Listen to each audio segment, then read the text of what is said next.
আপনি বিমানবন্দরে যান, দেখবেন তাদের ব্যবহার। আমি নিজে দেখেছি কি খারাপ ব্যবহার করে আমাদের মিডল ইস্টের ভাইদের, প্রবাসী ভাইদের সঙ্গে, যারা শ্রমিক বিষয়ে দেশে বাইরে যায়। কি ব্যবহার তাদের, কি কথাবার্তা। কেউ যদি লাইন একটু ভঙ্গ করে, তাদেরকে সুন্দরভাবে কথা বলে না। তাদেরকে গালাগালি করে, তুই-তুকারি করে।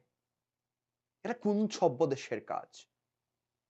একজন শিক্ষিত মানুষ সে যে প্রশাসনে কাজ করছে, একজন প্রশাসনিক কর্মকর্তা, তার কথাবার্তা শুনলে মনে হবে সে পৃ পৃথিবীর নিকৃষ্ট একজন মানুষ।